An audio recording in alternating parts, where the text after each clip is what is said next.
Halo sahabat komunikasi, apa kabar? Kembali lagi bersama saya Tasya Farunisa dari Universitas Pertamina. Belakangan ini teman-teman sadar gak sih banyak stasiun televisi yang beralih penayangan konten-konten mereka termasuk konten berita, talk show, hiburan ke media-media digital. Media digital dimasuk seperti YouTube, Instagram, Facebook, dan tontonan berbasis streaming lainnya di berbagai media digital. Fenomena tersebut kemudian diteliti oleh banyak ahli, salah satunya Henry Jenkins. Beliau pada tahun 2006 mencetuskan pertama kalinya istilah media konvergensi. Beliau menyebutkan bahwa konvergensi adalah kata yang menjelaskan proses perubahan teknologi yang sesuai dengan perkembangan budaya masyarakat. Dengan kata lain, konvergensi itu seperti penggabungan berbagai macam medianya kayak industri telekomunikasi, terus media-media konvensional, radio, televisi, dan lain sebagainya menjadi bentuk-bentuk digital.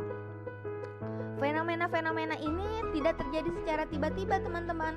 Kemunculan internetlah yang membuat para pengguna media beralih ke digital. Berdasarkan laporan terbaru We Are Social pada tahun 2020 menyebutkan bahwa ada 175,4 juta pengguna internet di Indonesia. Dengan kata lain, jumlah sebanyak ini sebanding dengan 64% dari total penduduk Indonesia yang menjadi pengguna internet. Lebih dari setengah penduduk Indonesia yang bisa mengakses internet. Data di atas kemudian mengusik para pelaku industri media untuk melakukan konvergensi. Tujuannya agar menarik dan memperluas jangkauan konsumen. Salah satu media yang berhasil melakukan konvergensi adalah stasiun TV TV One. TV One merupakan salah satu stasiun televisi yang resmi dibentuk pada tanggal 14 Februari 2008 yang berfokus menyajikan 70% berita dan sisanya hiburan olahraga. Dari program TV tersebut, TV One meraih share sebesar 5,9%. 5,9% ini didapat dari data Nielsen. TV One punya beberapa strategi, yaitu konvergensi organisasi dan konvergensi jurnalistik. Konvergensi organisasi ini meliputi penggabungan antara berbagai macam organisasi yang dimiliki oleh grup Bakri, yaitu penggabungan dari organisasi-organisasi TV One, vivanews.com, dan Antv.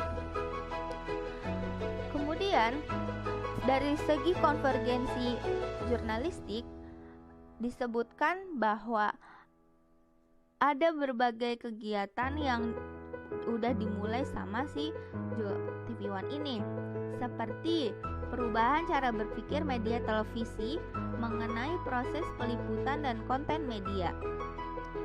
Terus ada juga tentang perubahan penggunaan platform yang mereka gunakan, seperti perpindahannya ke YouTube, terus pembuatan konten yang berbeda.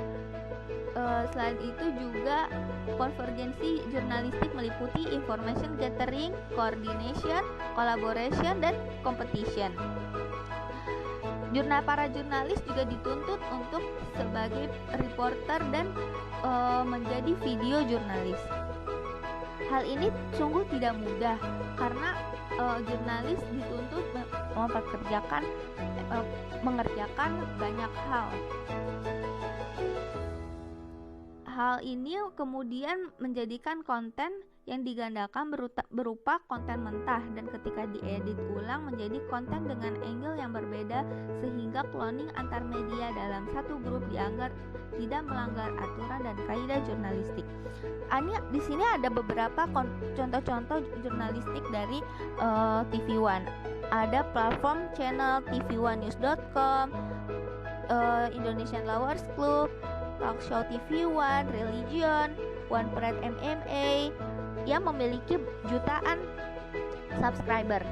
Salah satu acara TV One yang sukses adalah Indonesian Lovers Club. Indonesian Lovers Club didapuk sebagai didapuk sebagai acara yang menjadi favorit penonton. Contohnya ini ya teman-teman.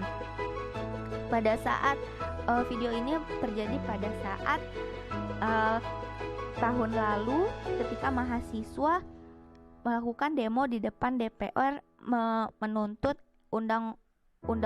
undang-undang KUHP. Kita lihat ya teman-teman. Nah, selain itu ILC juga meraih indeks program tertinggi sebagai program terbaik. Hal ini menunjukkan bahwa konvergensi yang dilakukan oleh TV One sebagai cara yang efektif untuk memenuhi kebutuhan pasar. Meliputi sejumlah strategi yang udah mereka capai tadi itu, dari newsroom, news gathering, konvergensi.